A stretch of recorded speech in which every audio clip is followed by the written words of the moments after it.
Chapter 20. An Alliance is Formed. Coach Brackett's prognosis of Mickey's condition was tentatively verified when the ambulance attendants arrived and strapped Mickey into a stretcher for the trip to nearby Angel Beach City Hospital. "He's going to need a definite patching up," the senior attendant informed Ted. "With any luck, though, none of the damage will be permanent. We'll do our best. You can count on that." "I appreciate it," Ted said, looking into the rear of the ambulance, where the other attendant was already administering to Mickey's superficial cuts. Mickey was conscious, groaning with pain. Ted whispered to him, "You'll be all right, Mickey. That's more than I can say for the shits who did this to you."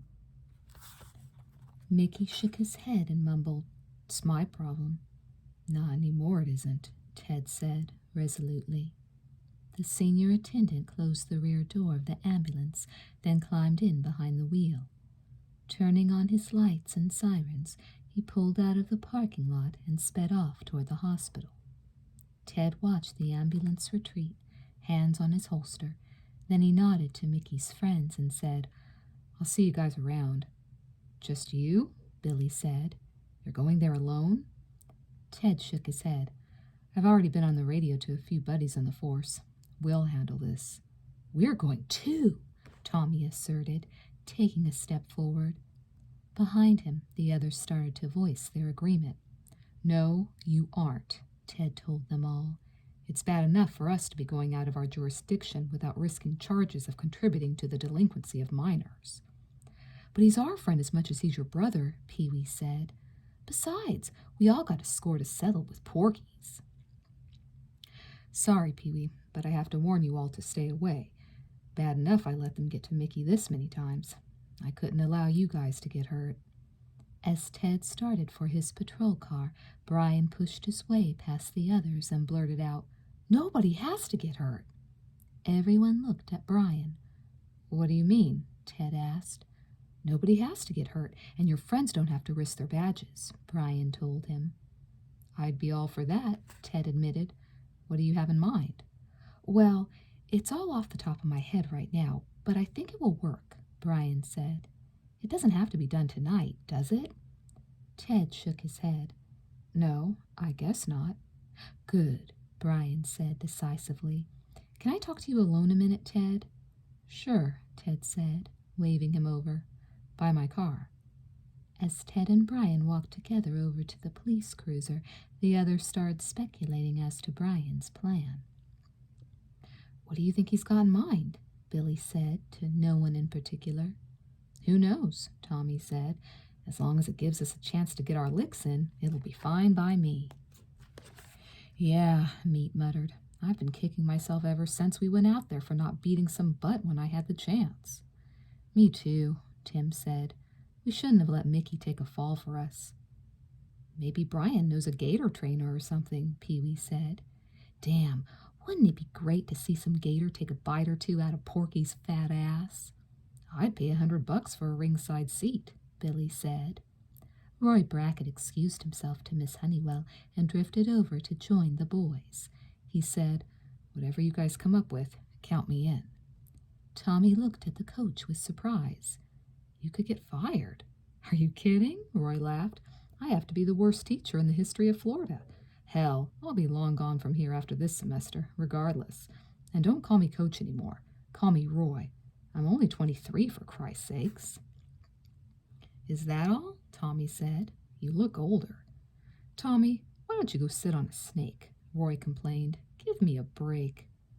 What do you want to get caught up in this for anyway? Meade asked Roy. It's got nothing to do with you.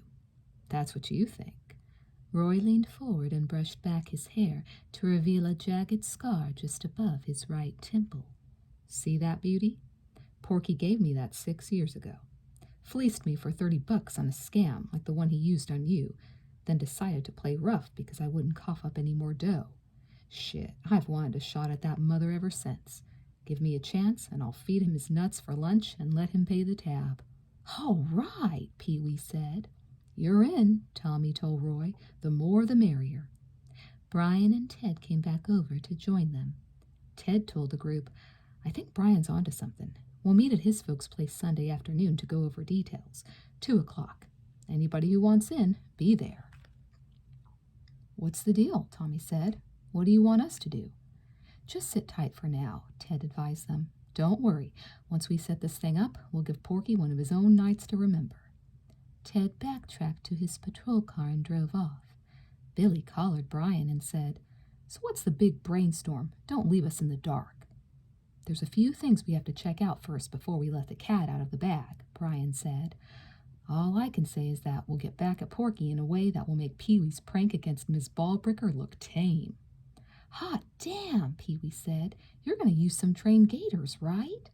Brian laughed and shook his head. That's not in the plans just yet, but who knows? Well, you can bet we're all in with you, 100%, Tommy said.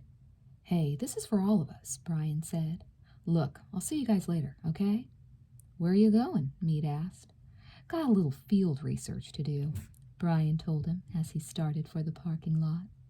Brian was behind the wheel of his ruby-red Jaguar convertible and ready to start the engine when the passenger door opened and Tim slipped into the seat beside him. You mind? Tim asked. Not at all, Brian said, turning the ignition. If we're going to Porky's, Tim said, do me a favor and don't tell him your name is Schwartz.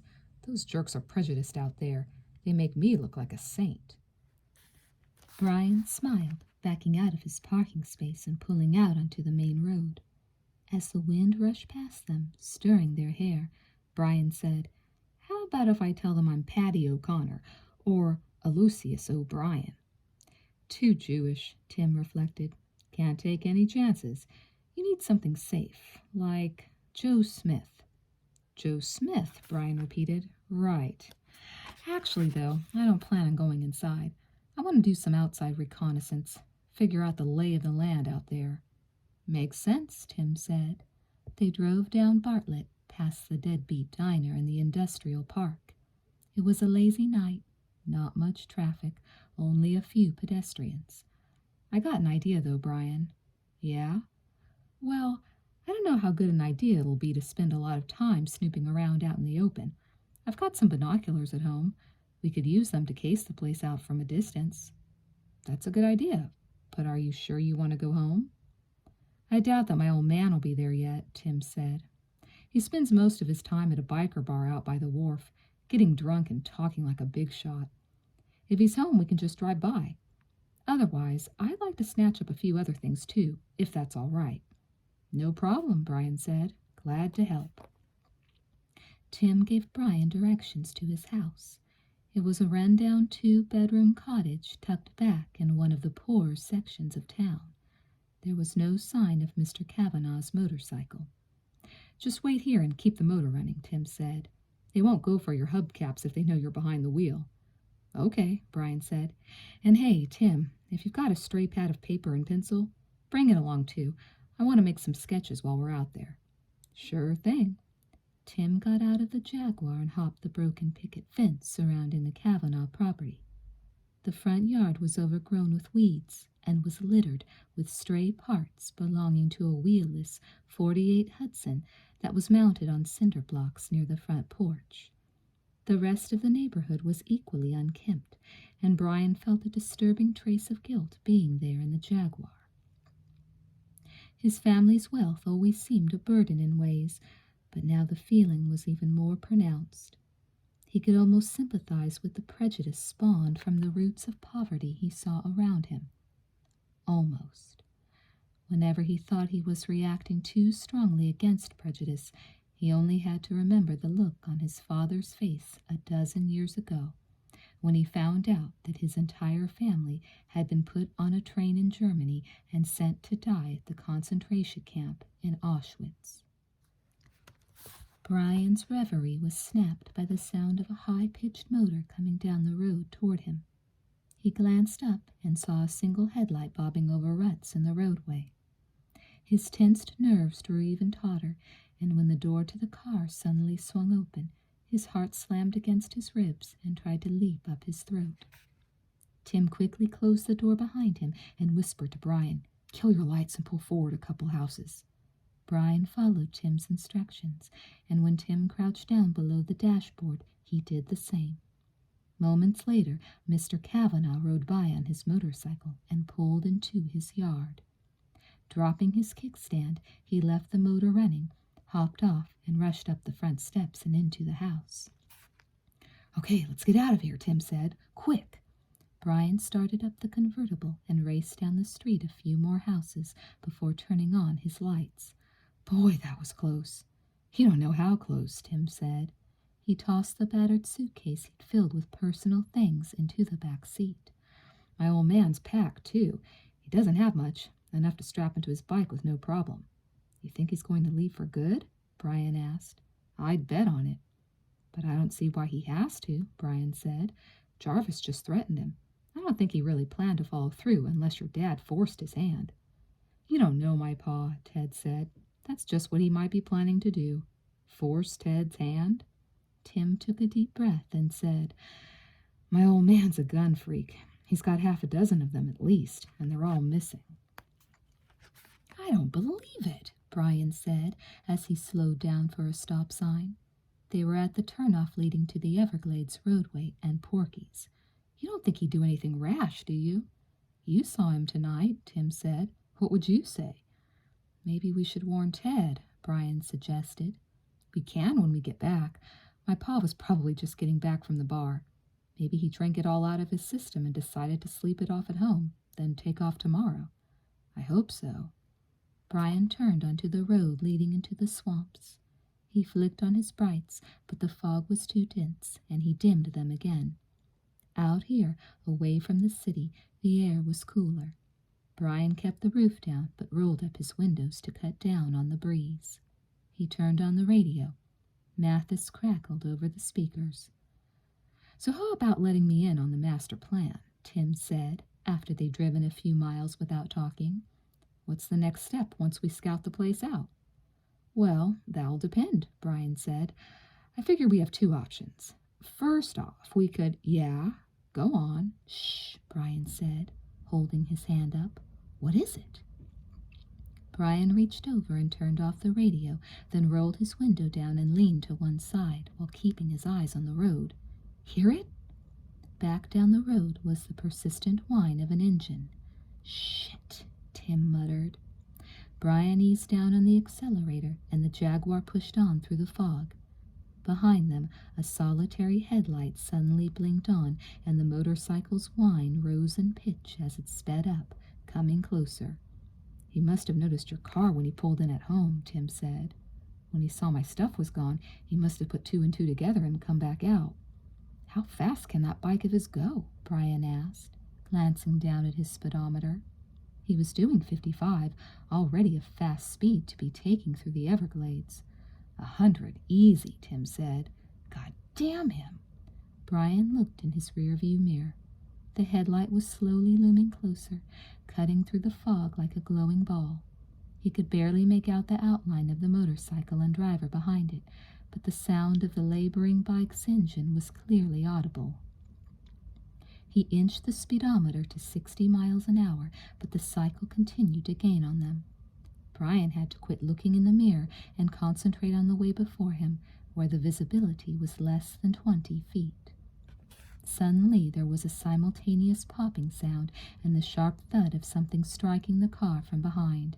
"He's shooting at us!" Tim shouted as he looked back and saw the furrowed scar the bullet had left on the back trunk. "How can he do that and still drive the bike?" Brian yelled. He started to veer the car back and forth to make it a less easy target. "He's left-handed," Tim said. "He just has to keep his right hand on the throttle and not lose his balance," and another shot exploded but missed its mark. Mr. Kavanaugh was pulling up even closer to the car now. Less than 50 feet separated them. "You fucker!" Tim roared, looking back at his father. Brian swung around a bend, then told Tim hastily, "In the back seat, a load of firewood. Use it." Tim caught on immediately, leaned over his seat, and grabbed up the bound logs of pine Brian had pilfered from the bonfire earlier that day. There were 7 logs altogether, each one 3 to 4 inches in diameter. With a grunting heave, Tim pitched them up in the air. As the Jaguar sped off, the logs thudded off the trunk and crashed down onto the roadway. The string holding them together burst, and the logs bounded up from the asphalt in several directions. Kavanaugh saw what he was riding into, but he was going too fast to get his left hand back on the handlebars in time to maneuver the cycle around the madly bounding logs. One of them sprang up against his right knee with the force of a swung bat, while the bike plowed directly over another one. Losing control, Kavanaugh screamed. Looking back into the fog, Tim saw the lone headlight suddenly pitch crazily to one side, then black out. There was a brief sound of metal crashing against the surface of the road, then nothing but the purr of the Jaguar and the sounds of the swamp. Brian started to slow down. "What are you doing?" Tim shouted at him vehemently. "Keep going, damn it!" "But Tim, he's probably—" "Keep going," Tim repeated. "If he's not dead, I'll find a way to his gun and be waiting for us. Fuck him. We can call Ted from the first place we come to and let him come out with some men. But if he's knocked out, maybe dying, then I'll have some time to think about what a shit piece of life he lived before he dies. Anyway it turns out, he'll get what he deserves. I don't want to go back and look at him. It's not worth the risk, even though I'd love to see the look on his face." "Tim, forget it. Let's go. We got work to do." "He's your father, Tim. Quit reminding me." They drove on silently for a few more miles, then came upon a Seward County sheriff's officer who'd pulled over a speeding driver and was writing up a ticket. Brian pulled over, and both he and Tim explained to the officer what had happened. The officer sent the other driver on his way, then told the boys to ride with him as he drove back toward where Kavanaugh had been last seen. As they drew closer, the uniformed man reached to his side and unsnapped the gun flap on his holster. "Now, why don't you boys just hang low till I make sure it's safe, okay?" Tim and Brian reluctantly crouched over as the officer slowed his car down and turned on his spotlight. He proceeded at that pace for close to a mile. "Well, I'll be," he finally whispered to himself, slowing the car to a stop. "How fast did you say he was going?" "More than 60, I guess," Brian said. The officer whistled softly, shaking his head. "That being the case, I'd have to say this is a pretty amazing sight. You all can take a gander if you like now." As the officer got out of the car, Brian and Tim sat upright and looked out the front windshield. The headlights of the patrol car illuminated the section of road where Mr. Kavanaugh had run into the logs. There was a 20-foot-long gash in the asphalt where the bike had gone down and swerved off the road. There were scraps of stray plastic and metal, along with a duffel bag laying on its side by the edge of the road, but the bike itself was nowhere to be seen. Brian and Tim let themselves out of the car and walked over to where the officer was kicking the last stray log out of the roadway. Then he squatted down and ran his finger across a small pool of liquid in the dirt that marked the shoulder of the road. "Blood," the officer said, inspecting his fingertip. "Not all that much of it, though. My guess is he managed to lay the bike down without messing it or himself up too bad. Take a look at those tracks over there, and you can see that he got back on the bike and headed back the way he came. Damn bit of freak luck, if you ask me. By all rights, a wipeout like that should have done him and the bike in right proper. But he had to be hurt pretty bad, Brian said. I'd say that, the officer said as they headed back to his car. I reckon we'll find out soon enough. He's got a ways to go with only this road to travel on. I'll see that he has a reception committee ready to welcome him back to Angel Beach. If he wants to get any bright ideas about making a run for it through the swamps, why, we'll round up the bloodhounds and find him come morning. Maybe he thought he was going to get away with this, but he's got another think coming. Brian looked over at Tim, who seemed to be going into shock now that the past few minutes were catching up to him. Hey, Tim, you did what you had to do. It's all right. I know, Tim said. I'm okay. I guess I'm just glad he's okay for now. Not easy to think you killed your pa, no matter how worthless he is. While he was waiting for his call to be put through by the dispatcher, the officer looked up from his radio and asked the boys, What the Sam Hill were you two doing out here anyway? We got some friends across the county line, Tim said, snapping out of his depression for the moment. We're on our way to line up a little surprise for 'em. Well, let me get some more information from you, then I'll take you back to your car and you can be on your way. We'd appreciate that, officer, Tim said. Brian looked at him. You sure, Tim? Yeah, I'm sure, Tim said. Positive. Chapter 21. Multi-climax at Swamp Mouth Point. Following the dance, Roy lured Miss Honeywell back to the bonfire with the promise of marshmallows. It was late, and only a handful of alumni were still standing around the burning woodpile, which had shrunk considerably through the course of the night. The outhouse and the effigy of Miss Ballbricker had been devoured long ago, and tapering flames licked hungrily at the few stray pieces of log and discarded lumber that still projected above the glowing mound of hot embers and ash. While Miss Honeywell manned the straightened coat hanger that Roy had brought along to skewer the marshmallows, Coach Brackett idly crumpled paper cups brought down from the dance and shot them like free throws into the fire. The wax lining of the cups sizzled on contact with the flames and gave off small curls of black smoke. How do you like them, Roy? Miss Honeywell asked. The kids? I think they're a great bunch. I meant the marshmallows, Roy. How do you like your marshmallows? Miss Honeywell laughed lightly as she pulled the makeshift skewer back from the edge of the fire and inspected the tanned confections stuck to its end like stained molars. You want 'em just a little browned or crispy? I like 'em charred, Roy said. Just let mine catch fire a few seconds, then blow 'em off. How disgusting, Miss Honeywell said.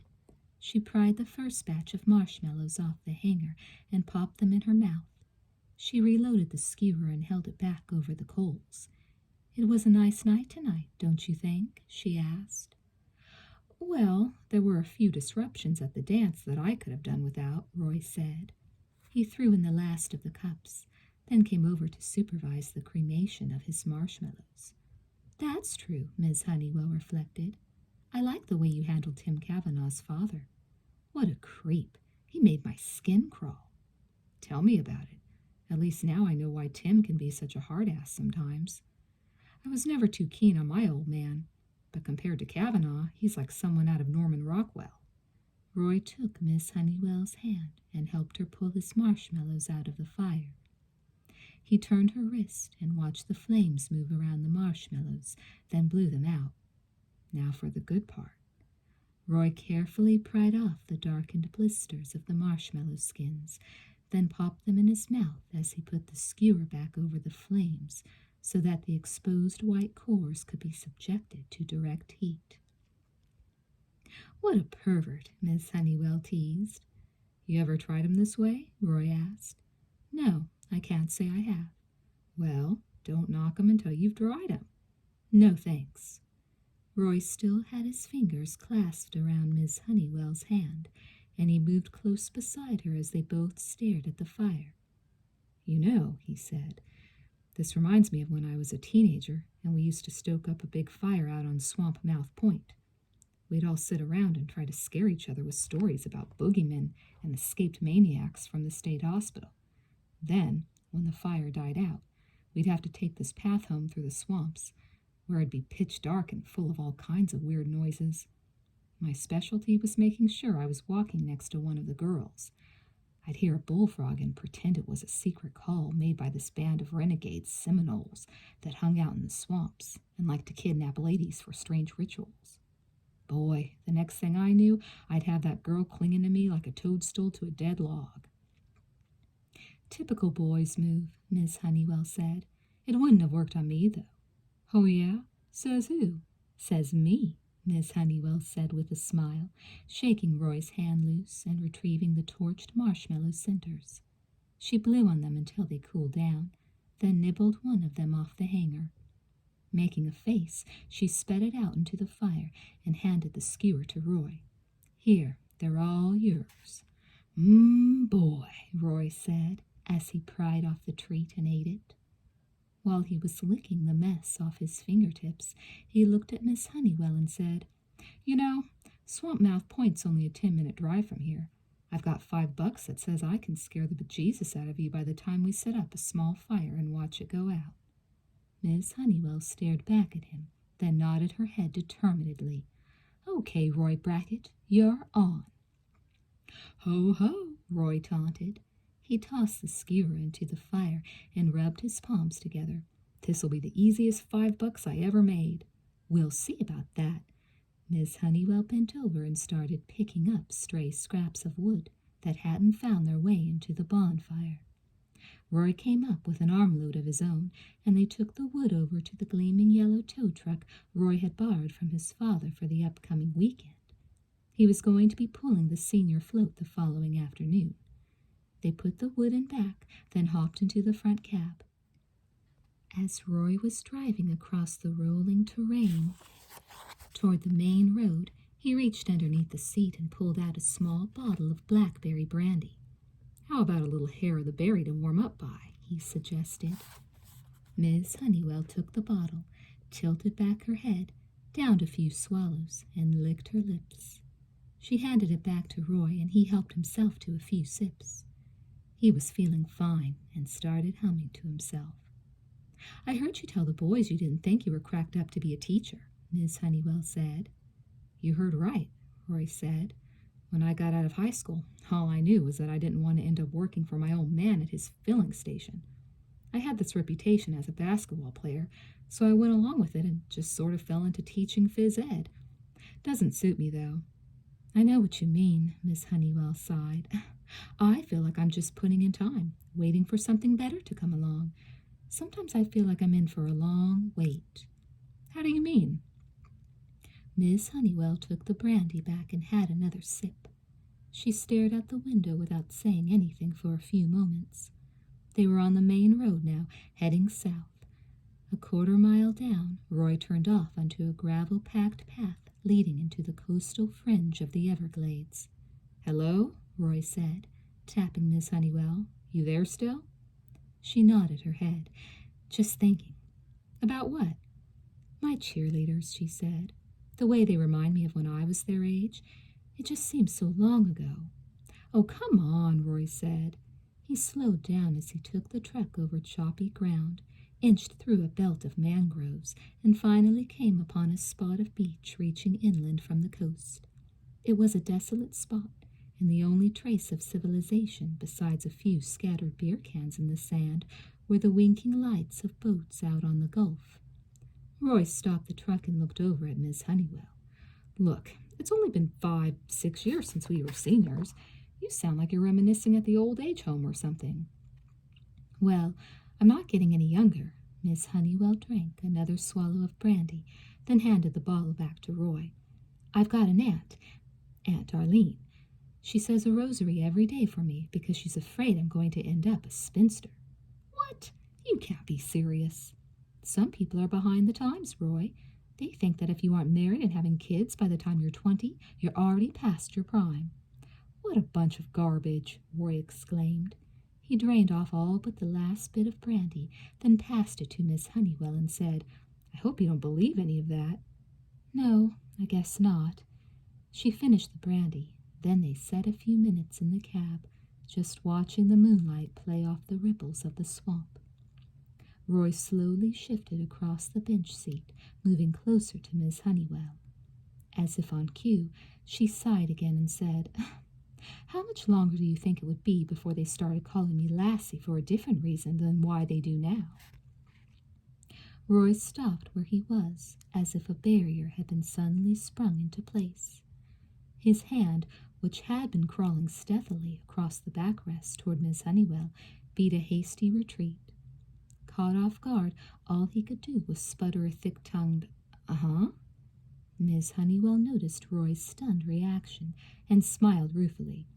"Don't act so surprised, Roy. Do you really think I'm in the dark about my reputation?"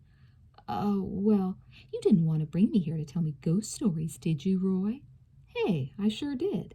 Look, why don't we get out and start up that fire?" Miss Honeywell shook her head.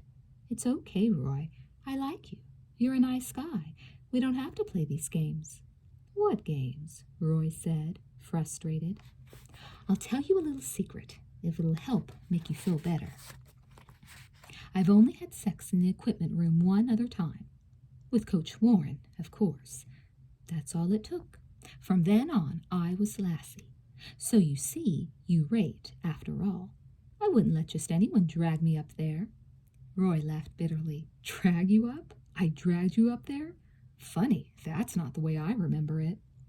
Miss Honeywell leaned over, nuzzled her chin against his neck, and kissed him just below the ear before whispering, "Okay, so Miss Ballbricker was right.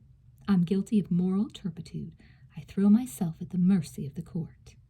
Twisting around, she dropped down so that she was laying across the seat with her head on Roy's lap, looking up at him. Roy looked down at her, confused. His head was swimming, and only partly due to the brandy. "You know," he said, stroking her chin, "I can't figure you out, Miss Honeywell." "Good. I love being mysterious." She pursed her lips and reached up, curling her fingers around Roy's neck. "So, tell me, Judge, I've been accused of moral turpitude in the first degree. How do you find me?" "I find you irresistible," Roy mumbled, letting her pull his head down toward her. She came up halfway to meet his lips, and they kissed. She purred. "I like your idea of justice." "And I like your idea of moral turpitude," Roy whispered back, running his hand along Miss Honeywell's hip and onto the bare flesh of her legs. Shivering with delight, she pulled her head away to shift positions and accidentally bumped the horn on the steering wheel. A loud blat sounded from under the truck's hood. Startled, she bolted upright, colliding foreheads with Roy. "Yow!" Roy cried out. Breaking out in laughter, Miss Honeywell hiked up her skirt and told Roy, "You better watch the way you howl. People will start calling you Rin Tin Tin." Roy snickered drunkenly and rubbed his forehead. "If you can take it, so can I. Here, let me help you with that." Moving over, Roy reached down and held onto Miss Honeywell's panties as she wriggled out of them. Then she straddled Roy by kneeling on the front seat as she faced him. "Now it's your turn," she said. She reached down and unbuttoned his fly. Roy broke out in a sudden burst of laughter, shaking so hard that Miss Honeywell had to put her hands on his shoulders to keep her balance. "What's so funny?" she asked. Roy carefully extended his right leg, kicked off his shoe, and started to grope for the glove compartment with his toes, all the while laughing. Miss Honeywell turned to see what he was doing. His big toe finally landed on the knob, and he pushed it in. The glove compartment door swung open, and out tumbled a crammed load of dirty laundry that filled the cab with its raunchy aroma. Miss Honeywell let out a shriek of laughter and snatched up one of the dirty socks. Unzipping Roy's pants, she worked free his penis and threatened to pull the sock over it. "No," Roy gasped with mock horror. "You want me to get athlete's prick?" "Maybe I want to give birth to a pair of booties," Miss Honeywell snickered. She put the sock up to her nose and took in a deep breath, then tossed it aside. She closed her eyes and smiled dreamily as she pulled off her sweater. Roy leaned forward, pulled down her bra, and buried his face against her breasts. She reached down and helped Roy squirm far enough out of his pants so that his erection could bob freely up and down with anticipation. Still straddling him, she brushed her pubic hair lightly against the underside of his penis, driving him wild. "I've got a rubber in my wallet," Roy groaned as he kissed her nipples. "But tell me you'll marry me, and we won't have to bother with it." "What?" Miss Honeywell gasped. She leaned away from him and looked down at him, holding his head in her hands. "What did you say?" Roy grinned happily. "Look, I know I'm drunk as a skunk right now, but I thought it all out when I was sober. You gotta believe me." "Jesus, Roy." "Well, you want to marry me? Lassie?" "Yes, ma'am. To have and to hold, in sickness and in health, in clean and dirty laundry, you name it." "You're crazy. You have to be out of your mind." "Probably. All I know is I want you, real bad, and I don't mean just right now. Marry me." "Can I think about it?" Miss Honeywell asked. Roy groaned with exasperation. "How long?" Miss Honeywell smiled down at Roy and felt a warm joy wash over her. "Yes," she murmured, tilting his face up and planting her lips on his. "Oh, yes, yes, yes." "You're fantastic," Roy said. "I'll love you forever." Miss Honeywell felt for his erection and gently guided it inside her, then lowered herself, taking him all the way in and embracing him tightly. He put his arms around her as well, and they rocked passionately on the seat, grinding their loins against one another with joyful abandon. "I love you, Roy. Oh, I love you so." Miss Honeywell's cries of ecstasy ebbed through the mangroves and all the way out to sea. If there were any teenagers in the vicinity trying to scare each other with ghost stories, they were probably in full flight by now, running like hell from the mournful howling of what would come to be known as the werewolf of Swamp Mouth Point. After they'd spent their passion, Roy and Miss Honeywell huddled together a while in each other's embrace, but even their combined warmth wasn't enough to ward off the creeping chill of the night air. Finally, Miss Honeywell kissed Roy and whispered, "How about that fire now? We have a lot to talk about." Roy nodded and smiled. "I did ask you to marry me, didn't I? I mean, I wasn't dreaming." "You asked me," Miss Honeywell said, putting a finger on his lips, "and I accepted." "All right," Roy grinned. "Damn, you don't know how many times I've thought about it." Miss Honeywell kissed him. "I have to admit the thought crossed my mind a few times." "Well, I'm glad you took the incentive and kept giving me the eye in gym class, or I'd have never worked up the nerve." "What about Coach Warren?" Miss Honeywell said, as they started pulling on their clothes. "He practically had to force you to go for me." "Hey," Roy said, piecing it together. "Are you trying to tell me you put him up to giving me all those hard times about calling you Lassie?" Miss Honeywell nodded. "So you see, I had my eye on you, too." "That guy," Roy laughed, buckling up his pants. "I'm going to have to make him my best man." "That's fine, as long as Beulah doesn't have to be maid of honor." Laughing, they got out of the truck and took the wood over to a fire pit that was already dug out near the bank of the swamp. Once they had a small fire going, Roy said, "Stay put here and warm up while I track down some more driftwood."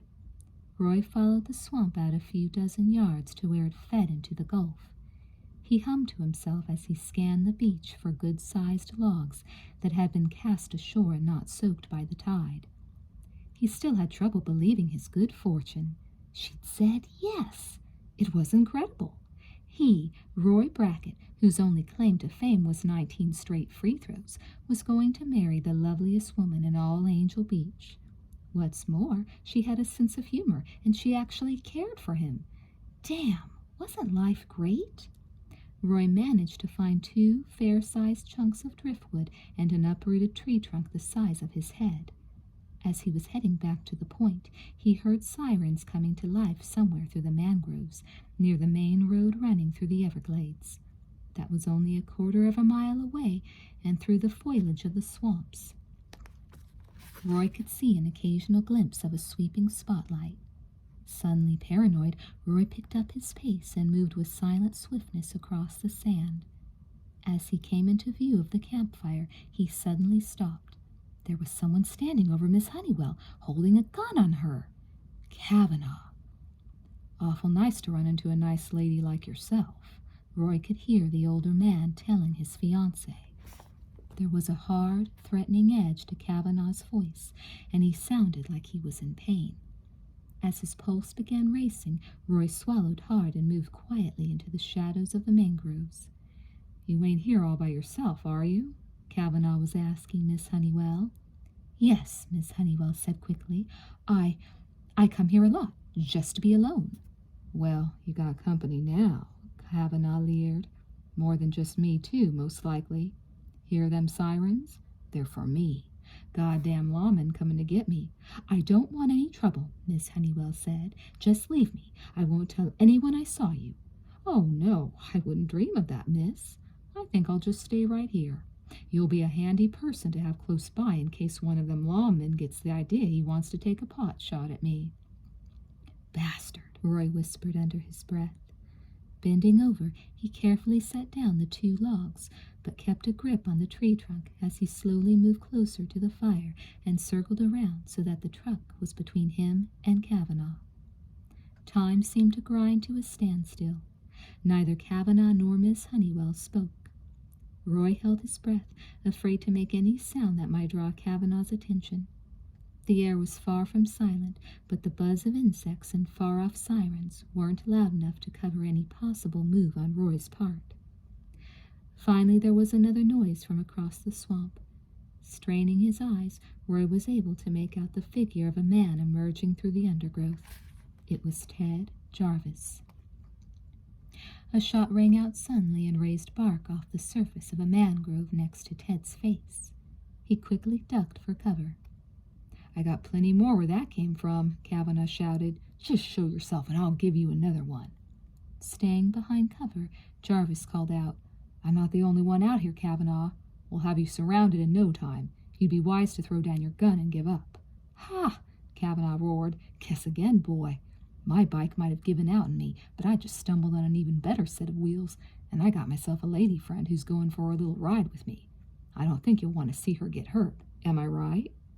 Roy couldn't see Miss Honeywell from where he was standing, but Kavanaugh was visible through the windows of the truck, and he could see that the wounded man was pointing the gun toward the mangrove Jarvis was hiding behind. As Kavanaugh continued to taunt Ted, Roy crept a few steps closer, cradling the tree trunk delicately in his hands. He finally stopped and gauged the distance between himself and Kavanaugh. Standing upright, he bent his knees slightly. Roy wasn't a religious man, but he managed to squeeze in a quick prayer. This was the most important free throw of his life. "So just stay where you are while we get in the truck," Kavanaugh shouted at Ted. "If me and the missus here can take a little ride out of town without being followed, I'll drop her off without a scratch. If not—" Kavanaugh didn't have time to outline his grand scenario. A flying tree trunk suddenly swooped down and crashed hard on his shoulder. He lost his grip on his gun, and before he realized what had happened, Roy leaped up onto the hood of his father's truck, lunged forward, and tackled Kavanaugh to the ground. "Roy!" Miss Honeywell shouted. "Get his gun," Roy told her as he struggled with Kavanaugh in the sand alongside the fire. At the same time, Ted Jarvis broke from cover and slogged through the knee-deep marsh until he reached the other side. Kavanaugh had managed to overpower Roy, but before he could shake himself completely free, Ted brought the butt of his pistol against the back of his head, and Kavanaugh slumped to the ground. "That's it for you, slime," Ted said, staring down at the inert form of Tim's father. "I hope this time they throw away the key." Roy struggled to his feet and brushed the sand off his clothes as Miss Honeywell rushed over to him. "Roy, are you all right?" "Hell yes," Roy grinned, kicking aside the tree trunk at his feet. He hugged Miss Honeywell tightly. Ted looked at the trunk, then up at Roy. 6 years after you set the record, and you still gotta show off? Eh, Brackett? Chapter 22. Fast Breaks. Kavanaugh broke bones in his left arm and leg when his motorcycle went down on the main road through the swamps, and Roy Brackett's unconventional free throw fractured his collarbone as well. By the time he had been treated for these wounds and others received during the course of the evening, he'd been injected with enough painkillers to put him out for the night. When he awoke in the morning, he found himself strapped to a bed in the recovery ward of the hospital. Ted Jarvis was sitting in a chair at the foot of the bed, and Tim was standing in front of the curtained partition dividing the room in half. "Hello, Pa," Tim said stiffly. Kavanaugh's jaw was in a sling, thanks to Ted's right cross the previous evening. The overnight swelling made it even harder for him to speak, but with some effort he managed to get the words out. "Thought you done your Pa in and then you left him, eh?" "You were the one trying to kill me and Brian," Tim said. "I did what I had to. I just wanted the Jew boy. You want to get chummy with a Jew boy, you pay the price." Tim shook his head. "You're the one who's going to pay, Pa. Like I told you last night, I'm done letting you do my thinking for me. You got it all wrong in a lot of things. Brian's just one. Now, don't you sound real sweet, like an angel's ass?" Kavanaugh strained slightly against his binds. Ted stood up and shook his head. "You just stay put, Kavanaugh. When it's time for you to go, I'll let you know. Where you're going, the rooms aren't quite as nice, but they're more suited to your type." "My type?" Kavanaugh said with contempt. "Something wrong with my type? I'm a white man, same as yourself, Jarvis. I got no nigger blood, no Jews or Japs in my family tree." "Big deal," Tim spat. "Big fucking deal, Pa. You're just like those shits we're going to get at Porky's. You think you're better than everybody else, and all you know how to do is put people down and make yourselves look better." Oh, so my boy's a preacher now," Kavanaugh mocked. "That Jew boy give you some religion? And what's the shit about Porky's? I got friends there. What do you mean you're gonna get 'em? That where you were headed last night? You and the Jew boy gonna try to convert the guys at Porky's? Maybe you think you could turn the cunts there into nuns too, right?" "All right," Ted said calmly. "I think you've said enough, Kavanaugh. Don't want to work that jaw out of whack, do you?" Kavanaugh ignored Ted and glared at his son. "Where'd you get so high and mighty all of a sudden, anyway?" "I opened my eyes, Pa," Tim said firmly. "Look, I came by because you're my pa. I thought maybe all this might have changed you some, too. My mistake. I hope they put you away good so I can count you out of my life." "Hey, boy, I got one thing to say to you," Kavanaugh said. Fuck you and fuck your candy-ass mama, wherever her worthless ass might be. You want out of my life? Get the fuck out and good riddance." "Goodbye, then," Tim said calmly. "I hate your guts, but I feel sorry as hell for you, Pa. You got nothing now, which is exactly what you deserve." "I don't want to hear your fucking sermon," Kavanaugh said, turning his head and looking away from his son. "Get out of here. You make me sick to look at you." "It will be a pleasure," Tim said. He turned and left, just as Ted's partner came into the room. "I can take over now, Jarvis," the other officer said. "I talked to the doctor. He's got to stay here another hour or so, till some test results come in. You've got time to run Mickey home if you want." "Thanks," Ted said, moving across the room to the other bed. Mickey was lying there, bandaged up and wide awake. "So what do you say, Mick? You want to go home, or do you want to stay here and let Mr. Kavanaugh give you a few more pointers on how to be a hard-ass redneck? I'm sure if you give a good listen and keep carrying on the way you have been lately, you can end up being just like him. Wouldn't that be nice?" "Hey, fuck you too, Jarvis," Kavanaugh shouted. "If I got one regret about all this, it's that I missed my chance to pump some lead into that grinning mug of yours." "What's he talking about?" Mickey asked Ted. "It's not important," Ted said. "Now, have you decided what you want to do?" Mickey nodded his head and threw off his covers. "I'm coming," he muttered. "Good," Ted said, as he gave his brother a hand out of bed. Mickey's chest was taped, and his left leg was in a cast. He moved uncertainly, but was finally on his feet. He took a look past the room divider at Kavanaugh and shook his head with disgust. "No way I want to end up like him." Looking over at his brother, he added, "What was Tim saying about Porky's?" "I'll tell you later," Ted said. Mickey was shaky on his feet, so Ted had him put his arm across his shoulder. We'll get you some crutches on the way out. Just lean on me for now, Mickey." Mickey nodded, and they walked out of the room together.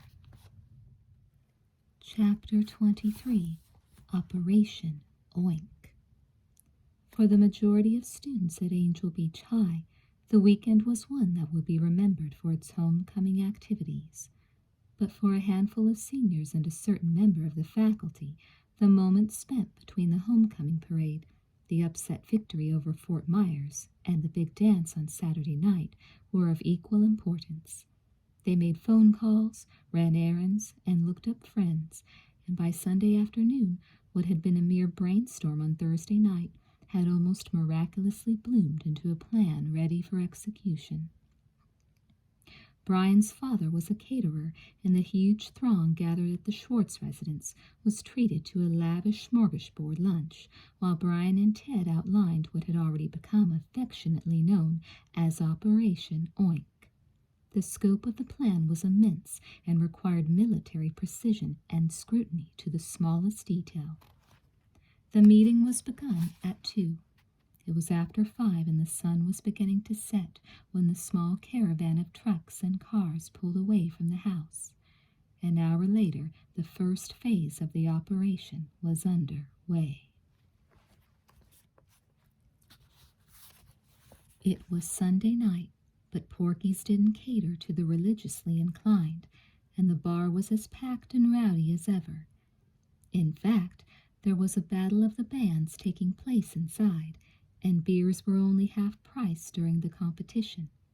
The din spilling out into the Everglades was appreciable, and any casual listener making his way from the parking lot and across the bridges to the bar would have been hard-pressed to hear the gas-powered whine of a chainsaw biting into the pilings that supported the back corner of the establishment. To be on the safe side, though, Roy turned off the machine when the band overhead finished its pathetic rendition of Jambalaya. He was half submerged in the water and wore a telephone lineman's rig to hold his position on the piling. Sweat was pouring down his face, and wood chips stuck to his skin. There was a steady rippling as the swamp waters ran beneath the pilings, but while he was waiting for the band to launch into another song, Roy heard a louder splashing and looked over to see Brian swimming toward him. Roy held his hand out, and Brian tread water while he handed up the looped end of an inch-thick length of cable. "Okay, I got it," Roy said.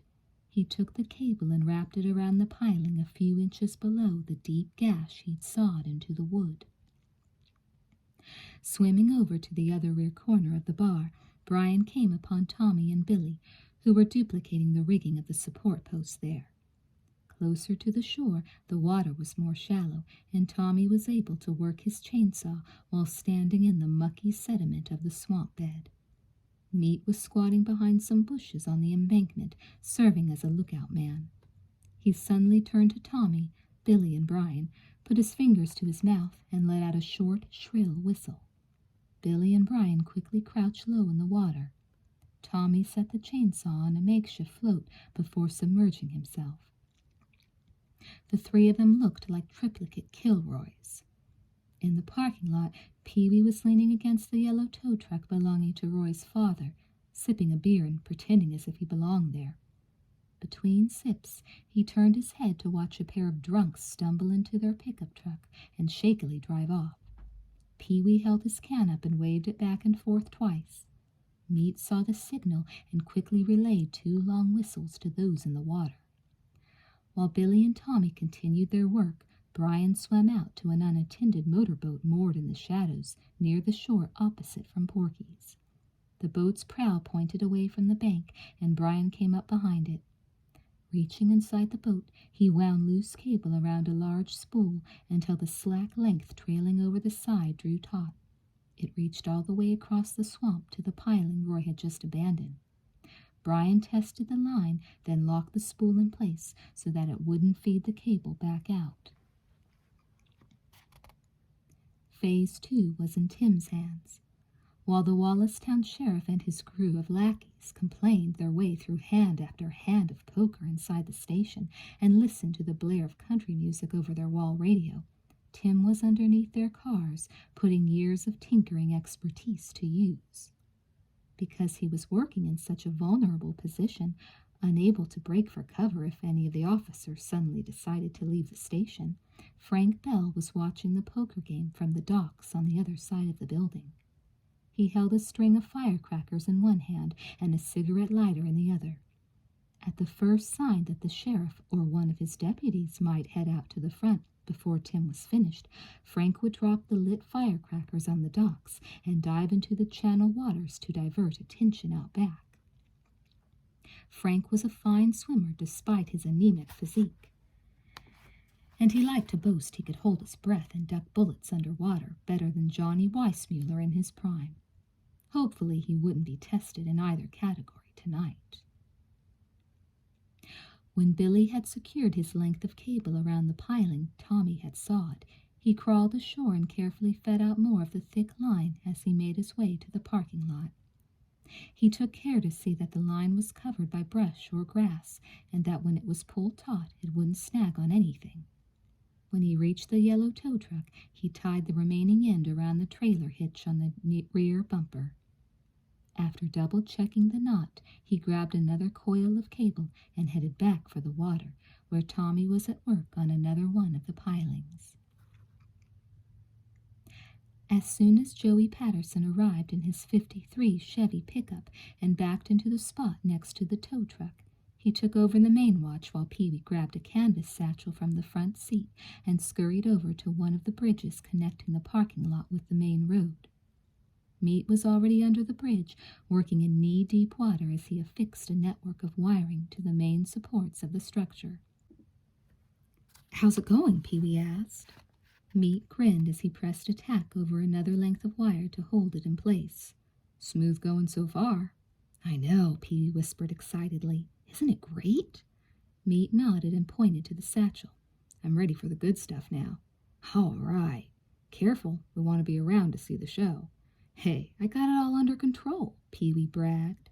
He pulled 5 bound sticks of dynamite from the satchel and handed them to Meat. "Why don't you slip one of those guys in your pants next time you go on a date with Windy?" Meat told Pee-wee as he started to strap the sticks in place on the underside of the bridge. "Yeah, she'd get a real bang out of it," Pee-wee said sarcastically. "I thought we agreed, no more dick jokes." "Right, Pee-wee." When he finished cutting into the last of the pilings, Tommy set his chainsaw into the makeshift float and rested a moment, listening to the raucous pandemonium taking place in the bar above him. The band was playing Your Cheating Heart, to the accompaniment of the approving whoops and howls. When he had his breath back, Tommy waded into deeper water, then swam out, toting the float and chainsaw beside him, until he reached a second motorboat that Roy was maneuvering into position next to the first one, where Brian sat, toweling himself off. Roy glanced at his watch and said, "Right on schedule, Tommy." "Great." Roy leaned over and lifted the chainsaw and float up into the boat, then helped Tommy aboard and chuckled, "Hell, if we pull this off, my wedding night's going to be an anticlimax." Tommy grinned and punched Roy in the shoulder. "After the other day in the equipment room, any night's going to be an anticlimax. You were just jealous. Ain't that the truth?" Roy handed the boat keys to Tommy and said, "Okay, I'm going back with Frank to check on things at the county line. Good luck." After waving to Brian, Roy slipped into the water and swam for shore. Pee-wee and Meat were almost finished rigging the second bridge when they heard a thrashing in the nearby brush. They both froze until they realized it was Tim and Frank. "It's all set on my end," Tim told them. "We're done here too," Meat said, inspecting his watch. "Damn, we're more than a couple of minutes ahead of schedule." Frank said, "Better that than the other way around." The 4 of them stole up the embankment and joined Joey and Billy by the trucks. While they were waiting for Roy to show up, an old Nash rumbled its way into the parking lot. Joey remained on his feet, and the others ducked for cover. The Nash parked, and a tall, broad-shouldered man climbed out of the car and started across the parking lot toward the pedestrian bridge. He stopped halfway, shifted his course, headed toward the waterline. "Hey, you!" he shouted out into the canal. "What the hell are you doing out there?" Roy swaggered to and fro as he made his way out of the water and up the bank to the parking lot. Hiccuping, he smiled, wrung water from his shirt, and said, "Wanted to make me a pair of alligator shoes from scratch. Almost nabbed one of the suckers, too. It give me the slip, though." The big man laughed loudly and gave Roy a hand. "Ha! What a riot! Let me buy you something to warm your bones, eh? What do you say?" Roy shook his head and waved his hands. "Oh, no, no, no. Got the missus waiting for me at home. Bad enough I gotta show up with no alligator shoes. I'd be late to boot, and I sleep at the doghouse, and we ain't even got a dog." "Aw, shit, that's a damn shame, friend. I'll let you go then," the big man said. "By the way, how's the pussy tonight?" Roy grinned and shook his head again. "Got no pussy neither. No dog, no pussy." The big man laughed. "Hey, you're a great man. If your woman has half a sense of humor, you've got no problems." "She do," Roy said. "She sure do."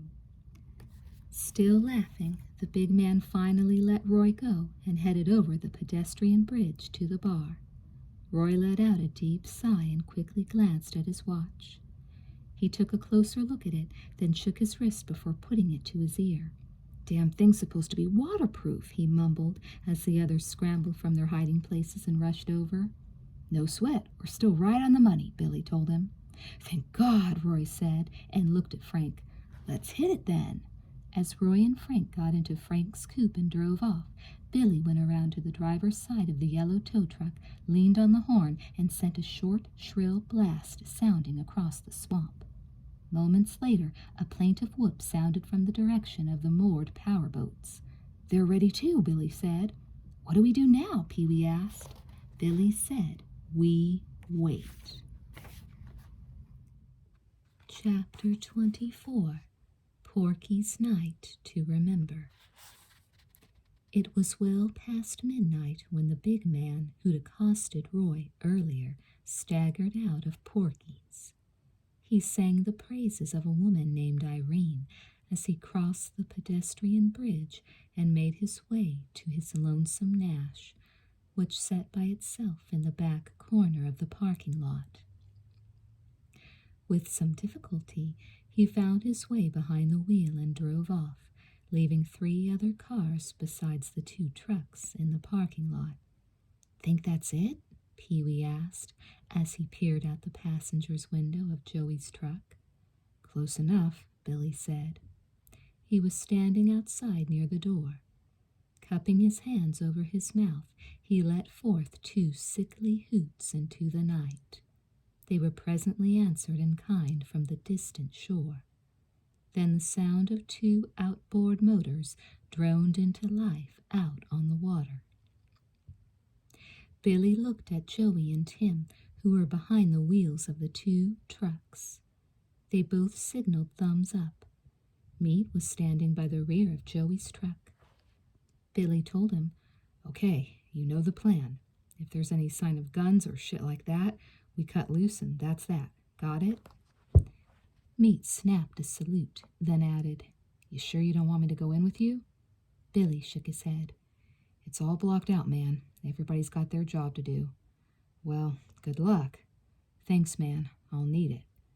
Billy took a long look at the blinking neon pigs on the sign above Porky's, then took a deep breath and crossed the pedestrian bridge.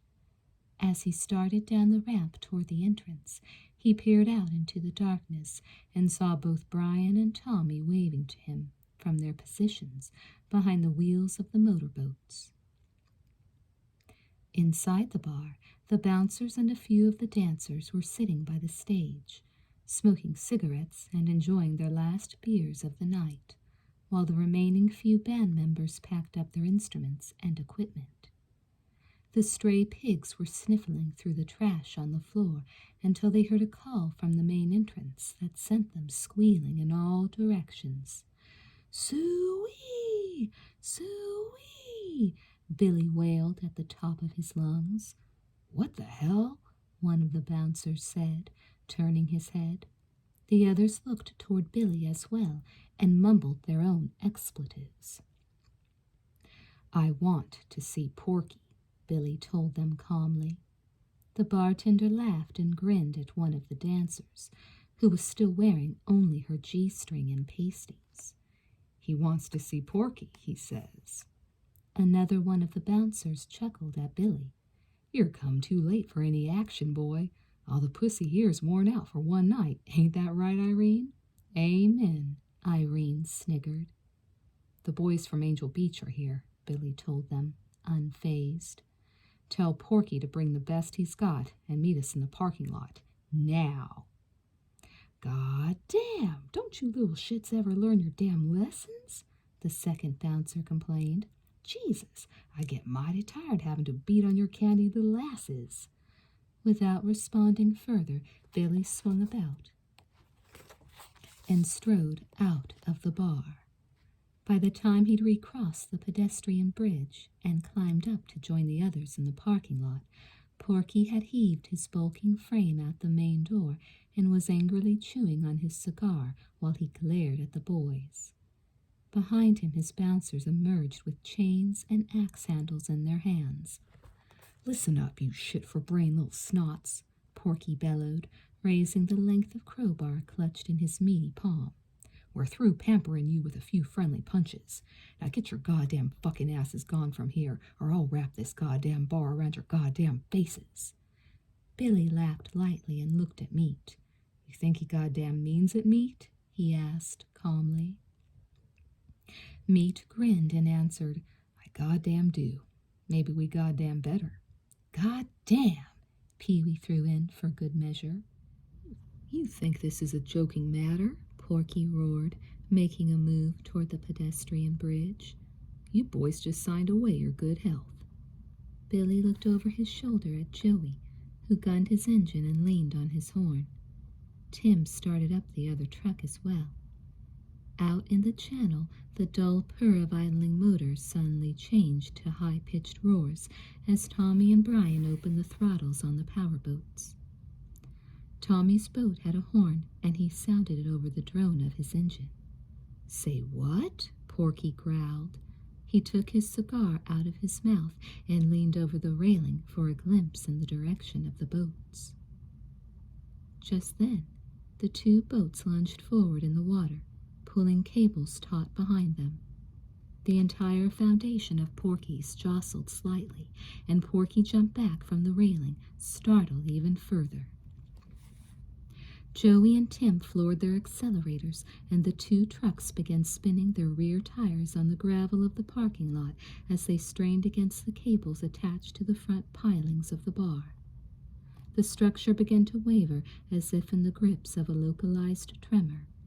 Pee-wee and Meat hopped onto the bed of the tow truck, while Billy climbed aboard Joey's rear tailgate and jumped up and down to help the truck's traction. Dirt and small stones were shooting out from under the wheels like fire from a Gatling gun. Porky was leading his men across the pedestrian bridge when the rocking pilings connecting it with the main ramp pulled loose. The bridge collapsed on itself, and the weighty foursome dropped into the shallows of the marsh, where they shouted with fury and indignation. Tommy looked over his shoulder. His boat's motor was churning up foam as it kept pulling on the cable wrapped around the rear corner piling. Brian's boat was racing in a stationary position, too, but above the combined roar of their engines, both boys could hear a loud, inhuman groan that they guessed could only belong to the pilings that were starting to give way. They kept the throttles wide open and cheered themselves on. Above the trembling bar, the neon sign was shaking loose from its mounting. Sparks began to fly as the glowing pigs grew dim. A few conventional bulbs framing the sign exploded and showered down in fragments on the stragglers who came rushing out of the building, shouting and screaming. Irene was standing on the main ramp, giving her lungs a good workout and jiggling her ample flesh. When no one came to her rescue and the walls started to crumble around her, she plugged her nose with her fingers and jumped feet first into the marsh. Joey's truck had the honor of pulling free the first of the main pilings, but within seconds the other post loudly split apart under the massive shifting weight of the huge building. Both the boats and trucks spurted forward and almost lost control before their drivers adjusted to the sudden loss of resistance from the pilings. Tommy and Brian idled their engines while Tim and Joey slammed on the brakes. All eyes turned instinctively to the bar, which slowly buckled in on itself like a castle made of playing cards, subjected to a stiff and sudden breeze. Wooden beams and planks cracked with a sound like ground-level thunder, and a great cloud of dust shot up from the ruins as they slipped down into the brackish waters of the swamp. In a matter of seconds, Porky's was no more. The boys from Angel Beach looked at their handiwork with astonishment.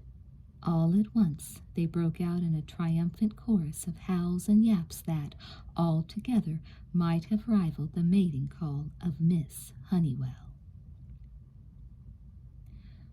The thunderous commotion was loud enough to rattle the windows of the Wallacestown Sheriff's Department and distract Porky's brother from the straight flush he'd figured would even him up for the night's play. "What the hell was that?" he muttered. "Something happening at Porky's," one of his deputies guessed. "Shit," the sheriff cursed. "Set your cards face down. We'll finish this hand later." Bolting from his seat and heading for the front door, he added, "Grab everything that kills." There was a lot to choose from. Nightsticks, riot guns, service revolvers, baseball bats, brass knuckles, cattle prods. Arming themselves to the point where it was hard to move, the foursome charged out of the building and paused between the two squad cars to look down the road and see what was in store for them. "I don't believe what I'm seeing," one of them exclaimed. "Somebody set off an A-bomb or what?" "Get your ass in the mobile so we can find out," the sheriff snapped as he climbed into the back seat of the car closest to him. The others quickly piled into the same cruiser.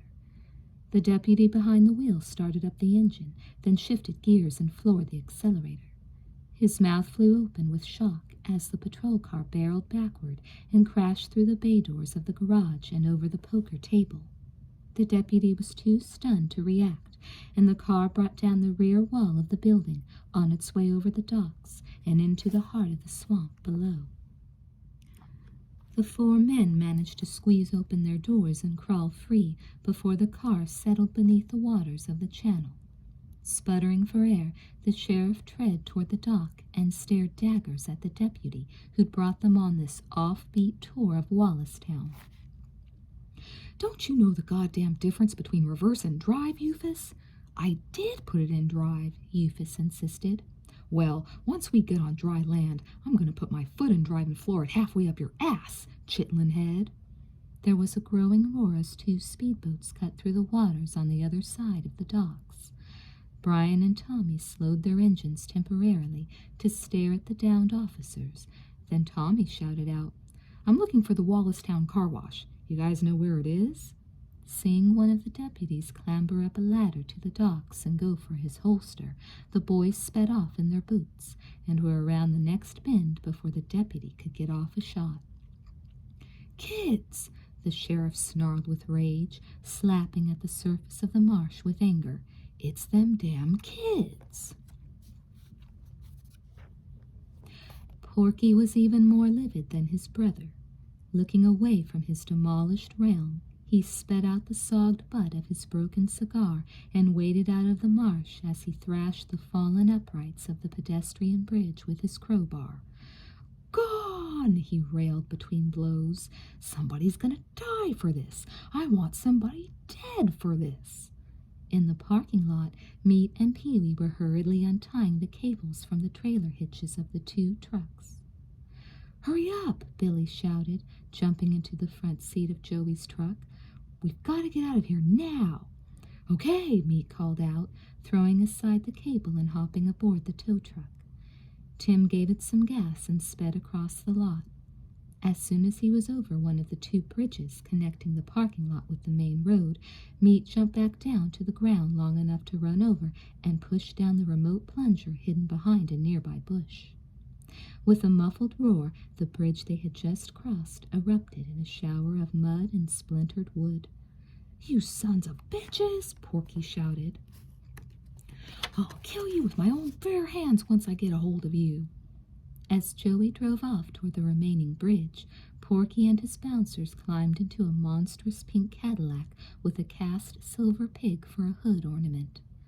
The engine started up with a deep-throated roar, then the driver gave the horn a toot, which gave off a sound like a pig with its tail in a pencil sharpener. Joey sped across the bridge, then slowed down while Pee-wee hopped off and tried to detonate the second charge of explosives set under the last bridge. Nothing happened. Pee-wee pulled up the plunger and then shoved it down a second time, still without success. "Damn it," he cursed. "Forget it," Joey called out to him as he saw the Cadillac starting for them. "Get on, I'm going." The truck started pulling away, and Pee-wee had to catch it on the run. By the time he was safely in the front seat, they were on the open road, and the pink Cadillac was raising dust as it charged across the bridge to take up the chase. Tim drove past the Wallacestown Sheriff's Station just as the sheriff and his deputies were pushing through the rubble of their ravaged headquarters and making their way toward the road. Euphis had already come out and quickly checked over the second squad car. "Ain't nothing wrong with this car, boss," he told the sheriff before getting in behind the wheel. Once again, the entire Wallacestown force crammed into one vehicle, and Euphis started up the engine. As Joey cruised by in his pickup, the deputy let up on the clutch and let the squad car bolt forward, which it did, for approximately 8 inches before the wheels slipped off the axles and the chassis slammed down to the ground with a sick thud. The sheriff slowly looked over at Euphis. If looks could kill, Euphis was already dead and on his way to hell. "Ain't nothing wrong with this car, boss," the sheriff mimicked Euphis. Porky's Cadillac rounded the bend, and the sheriff pushed out of the disabled vehicle and flagged his brother down long enough to transfer his men over. With over a ton of seething flesh packed into the Cadillac, the car resumed the chase. As was typical for a late Sunday night, the main road was empty except for the Cadillac and the 2 trucks. Pistons labored mightily, and thick blasts of exhaust shot out from tailpipes as the vehicles cut corners and whistled down straightaways. Once the Cadillac had picked up sufficient momentum, it quickly began to eat away at the distance between its headlights and the taillights of Joey's Chevy. "Come on, man, hit it!" Pee-wee shouted at Joey while he looked back at the gaining pigmobile. "I am hitting it," Joey shouted back. "Hell, this is a pickup, not a damn race car." "Shit!" Pee-wee swore as the headlights of the Cadillac inched closer. "Pee-wee, look!" Joey screamed with excitement. Pee-wee turned, looked out the front windshield, and spotted the rear lights of the tow truck and, even more importantly, the sign on the side of the road indicating the county line. "Step on that fucking gas," Pee-wee yipped, pounding on the dashboard. "We're going to make it." As Joey raced past the county line, the road bent harshly to the right, and he took the turn wide, then stepped on the brakes. The pickup skidded sideways and sped up dirt as it came to a halt a few feet shy of colliding with the tow truck, which had stopped in the middle of the road. A few moments later, the pink Cadillac also rounded the bend and slowed to a stop. Then, as if someone had thrown some massive light switch, the road was suddenly bathed in a glaring illumination which came from the headlights of 5 Seward County patrol cars, 2 Angel Beach High School buses, 2 ambulances, and a half-dozen floodlights borrowed from the Department of Roads and Highways. As Tim, Meat, Pee-wee, Joey, and Billy hopped out of the 2 trucks and raised their hands in gestures of triumph, the Angel Beach marching band launched into the school song and marched up onto the road to surround the hometown heroes. The cheerleading squad, headed up by Miss Honeywell, led 36 other students in boisterous applause. Roy Brackett waved to the boys from atop the hood of one of the buses. "We did it!" Billy shouted. "We did it!" Pee-wee shouted. "We sure as hell did!" Meat shouted too, hoisting Pee-wee up into the air a moment, then bringing him back down. "Hey!" Pee-wee called out, standing on his tiptoes and searching the crowd. Where's Mickey?" "Here," Mickey shouted, waving a crutch from where he was standing on the tailgate of one of the ambulances. "For you, Mickey," Pee-wee screamed. "We did it for you." "Hell, you did it for everybody," Mickey yelled back. The celebration grew to a loud crescendo as the doors of the pink Cadillac swung open. Porky and his small army of henchmen oozed out of the car and slowly moved toward the larger Angel Beach crowd. As the clamor slowly subsided to a tense hush, Ted Jarvis broke away from the others and stepped forward to deal with Porky. To back him up, 12 other Seward County officers took up positions in front of their patrol cars so that they appeared in ominous silhouette. Still in the grips of his rage, Porky started pointing his finger at the handful of seniors that had instigated his undoing, all the while shouting at Ted, "Do your goddamn job and arrest those little motherfuckers. They destroyed my nightclub." Ted had a double-barreled shotgun in his hands, and he pointed it at the ground as he smiled at Porky and calmly asked, "How'd they do that now?" "Sons of bitches been coming in my club on and off the past few weeks, and—" "Wait a second here," Ted interrupted, glancing in the direction where Porky kept pointing. "Now, which ones are you talking about?" Porky pointed at Meat and Peavy and Mickey, saying, "Him, that one, and that one over there." "You mean to tell me this 17-year-old and that 16-year-old youngster were in your establishment?" Ted asked, as if it were truly news to him. Porky immediately realized the trap that Ted had lured him into. His brother hadn't, though. The Wallacestown sheriff pointed out the same group of seniors, along with Tim and Billy. "Damn right." Leaving his finger aimed at Mickey, he said, "Particularly that one. I damn near lost track of the times I had to—" Porky sent an elbow flying into his brother's ribs and silenced him momentarily. The fat man's fury had dissipated over the course of a few seconds. He was out of his territory now, and it wouldn't be that difficult for Ted to see to it that he didn't make it back across the county line. Maybe we've made a mistake," he mumbled contritely. "I mean, obviously it couldn't have been these youngsters." The sheriff shoved his brother's elbow out of his ribs and looked at Porky as if he'd lost his mind. "Fucking nay, it was them. Of course it was them. Hell, are you crazy, Porky?" Appealing to Ted, he went on, "Listen, this rat pack of little fuckers busted up my station house and destroyed 2 of my vehicles. I want their damn little baby asses booked on felony charges. Destruction of private property, assault and battery, and a dozen more I can think of off the top of my head."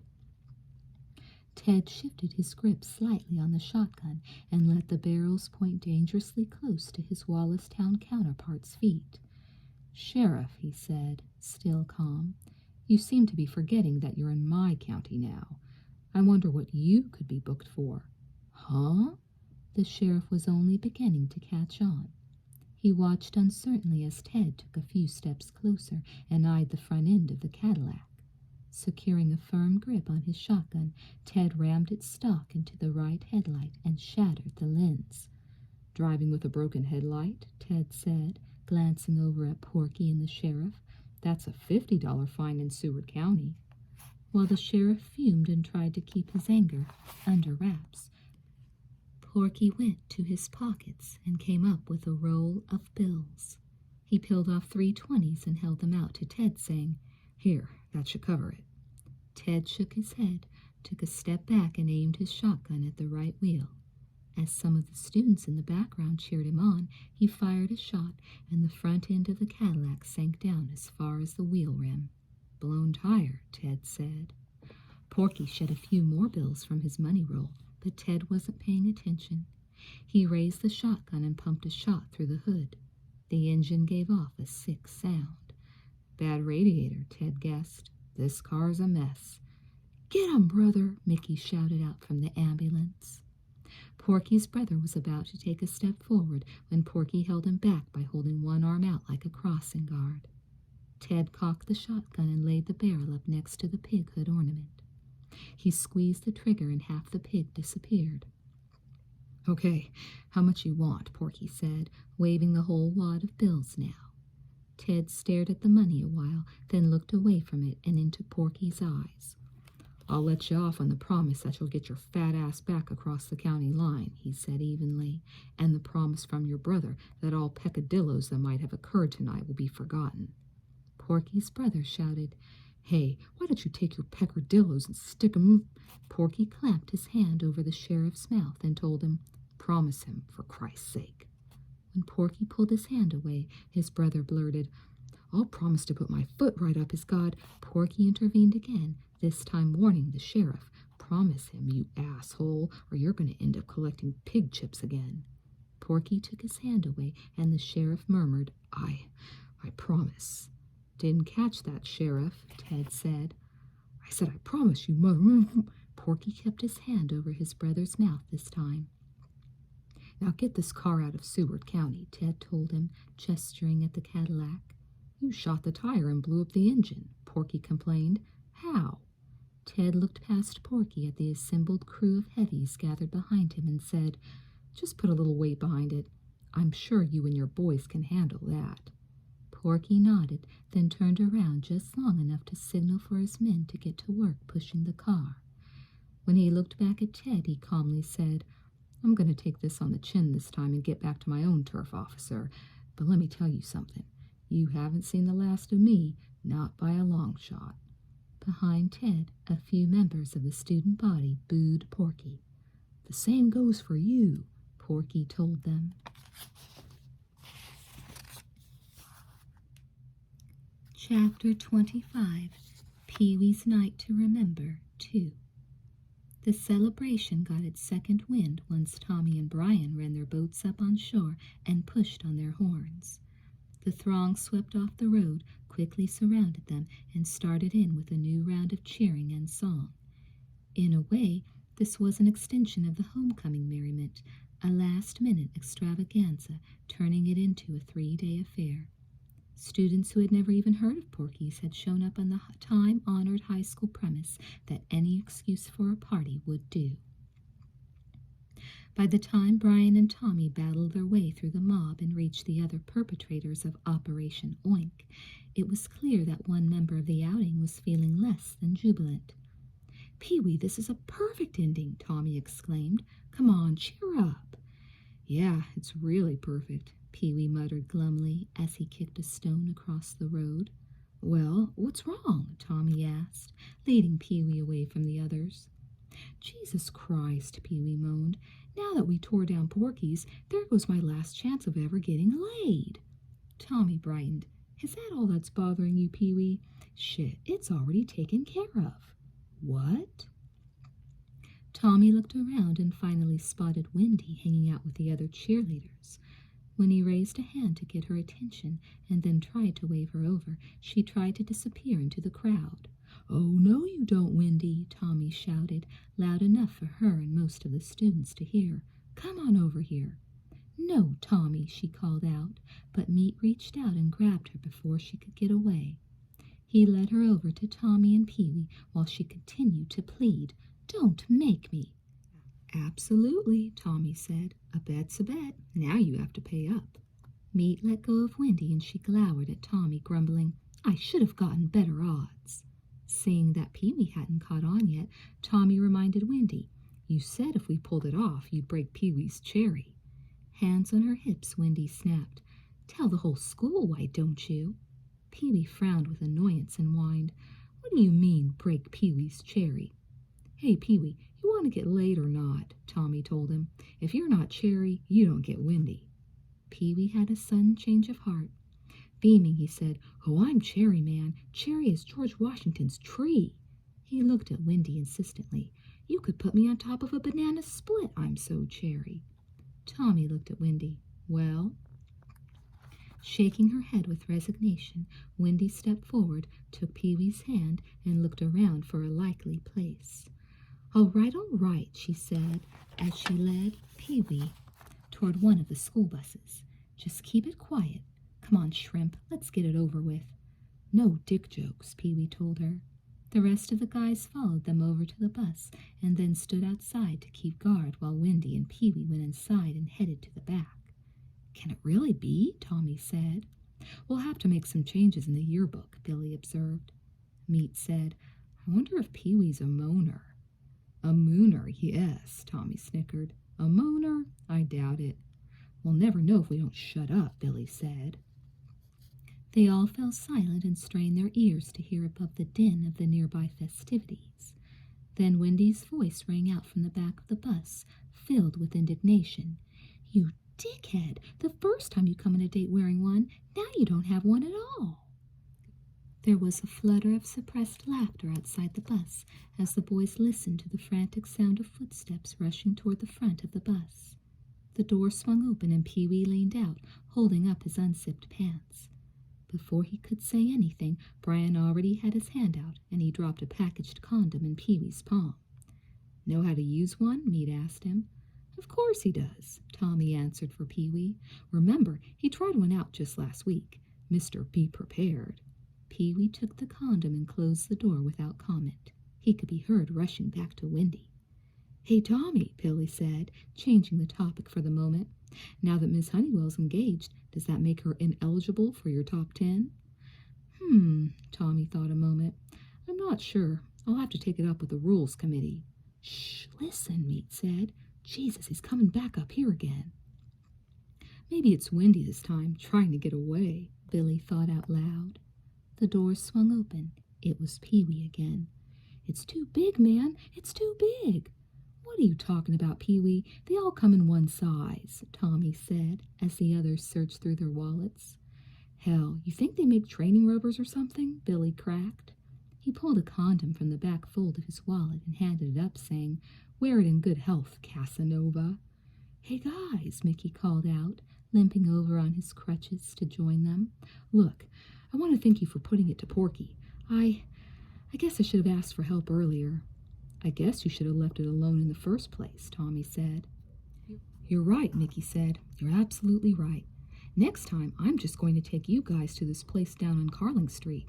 Hey, don't tell us nothing, Jarvis, Billy laughed. Leave well enough alone, all right? Yeah, okay. The back window to the bus suddenly swung open, and Pee-wee leaned out. He pounded on his bare chest and gave a call like Tarzan. The guys looked at him, then at each other. Turning their backs on Pee-wee, they walked off to join the others.